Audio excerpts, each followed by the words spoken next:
अस्सलाम वालेकुम नाज़रीन, हाईटेक न्यूज के खबरनामे में आपका खैर मकदम है। मैं हूं नेहा खान। नजर डालते हैं आज की अहम खबरों पर। इंडस्ट्रियल चेयरपर्सन निर्मला जग्गारेड्डी ने यकीन जाहिर किया कि कांग्रेस पार्टी आइंदा बल्दियाती इंतखाबात में संगारेड्डी जिले की तमाम बल्दियात पर कब्जा कर लेगी। जहीराबाद म्यूनसिपल इंतखाबी मुहिम के हिस्से के तौर पर उन्होंने कांग्रेस उम्मीदवारों की हिमायत में इंतखाबी मुहिम में हिस्सा लिया।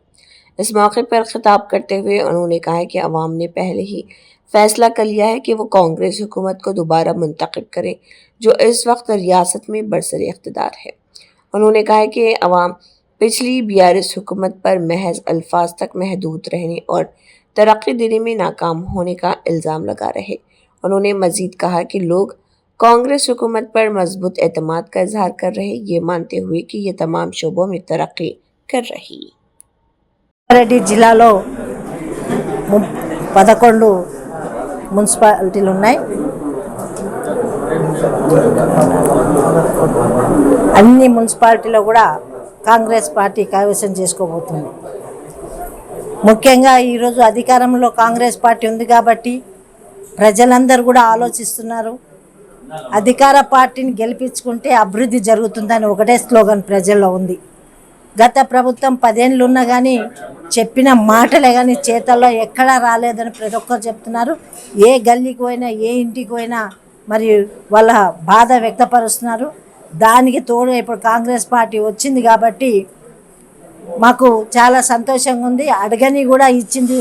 2 సంవత్సరాల్లో పరిపాలించిన కాంగ్రెస్ పార్టీ ఇంకా కూడా 3 సంవత్సరాలు ఉంటుంది కాబట్టి తప్పకుండా మాకు భరోసా ఉంది. పార్టీలో మరి చేసే నాయకులు కూడా మరి బాగా ప్రజల మధ్యలో ఉంటున్నారని చెప్తున్నారు. ప్రజలు ఒకటే కోరుకుంటున్నారు. 10 ఏళ్ళు మరి ఒక రేషన్ కార్డు ఇవ్వలే, మహిళలకి ఏ స్థానము కల్పించలేదు. కాబట్టి రాజకీయంగా ప్రజల అవగాహన వచ్చింది. ప్రజల మనోభావాలను దెబ్బతీసిన పార్టీ అని చెప్తున్నారు. మరి కాంగ్రెస్ పార్టీ గరీబ్ హఠావో అనే పార్టీ. మరి గరీబ్ కోసానికి ఈరోజు ఇండ్ల స్థలం ఉంటే ఇల్లు కట్టిస్తుంది. ముఖ్యంగా ఈ 20 ఏళ్ళ నుంచి కూడా ప్రజలు కిరాయికి ఉంటున్నారు. ఆ కిరాయి కట్టలేని పరిస్థితిలో ఉన్నామని చెప్తున్నారు. ఇంటింటికి వెళ్తే ఇప్పుడు ఇంద్రమ్మ ఇల్లు కట్టేయడం జరుగుతుంది. స్థలం ఉంటే స్థలం లేని వాళ్ళకు కూడా సీఎం గారు చెప్పినారు. అక్కడ వాళ్ళ పట్టణం కానీ పల్లెటూరు కానీ గవర్నమెంట్ ల్యాండ్ ఉంటే వాళ్ళకు కూడా 80 గజాలు ఇచ్చి వాళ్ళకి ఇంద్రమ్మ ఇల్లు కట్టిస్తామని చెప్పి, కాబట్టి భరోసా కల్పించే పార్టీ కాంగ్రెస్ పార్టీ అని ప్రజల్లో ఉంది.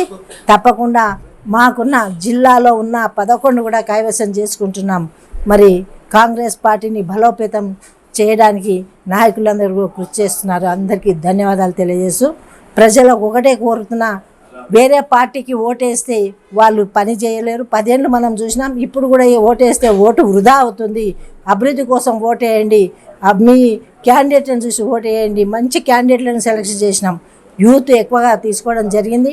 మరి వాళ్ళు పని చేయాలనే ఉత్సాహంతో ఉన్నారు. కాబట్టి మీ మధ్యలో ఉన్న మీ కాంగ్రెస్ పార్టీ అభ్యర్థిని చేతి గుర్తుకు ఓటేసి అత్యధిక మెజార్టీతో గెలిపిస్తారని ఆశిస్తూ సెలవు తీసుకుంటున్నాను. జై హింద్, జై కాంగ్రెస్.